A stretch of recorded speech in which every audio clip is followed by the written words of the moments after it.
කුරුස TV යාඥාවේ මහිමෙන් දේව වචනය. கத்தோலிக்க மதத்தில் பிரார்த்தனை என்பது கடவுளுடன் தொடர்பு கொள்ளும் முக்கியமான வழியாகும். இது விசுவாசம், நம்பிக்கை மற்றும் அன்பின் வெளிப்பாடாக இருந்து விசுவாசிகளை கடவுளுடன் நெருக்கமாக வளரச் செய்கிறது. கத்தோலிக்கர்கள் பிரார்த்தனை என்பது இக்கோரிக்கைகளுக்காக மட்டுமல்ல, வழிபாடு, நன்றியாற்றல், பாவங்களை உணர்ந்து மனந்திரும்பல் மற்றும் கடவுளின் வழிகாட்டலை தேடுதல் என்பதற்கும் ஆகும். கத்தோலிக்கர்களின் முக்கியமான பிரார்த்தனை வகைகள்: ஆராதனை, கடவுளை போற்றுதல், மன்னிப்பு, பாவங்களுக்காக மன்னிப்பு கோருதல், நன்றியுரை, கடவுளின் ஆசீர்வாதங்களுக்கு நன்றி செலுத்துதல் மற்றும் விண்ணப்பம், தனக்கு அல்லது பிறருக்கு உதவிக்காக கோருதல். பிரார்த்தனை பல்வேறு ரூபங்களில் இருக்கும்.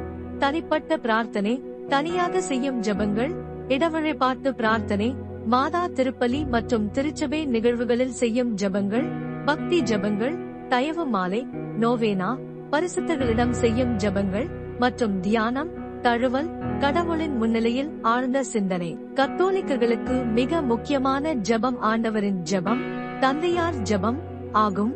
இது இயேசு கிறிஸ்துவால் கற்றுக் கொடுக்கப்பட்டது. கத்தோலிக்க விசுவாசத்தில் பிரார்த்தனை விசுவாசத்தை பலப்படுத்துகிறது, மனநிம்மதி அளிக்கிறது மற்றும் கடவுளின் திருவுளத்திற்கேற்ப வாழ வழிகாட்டுகிறது.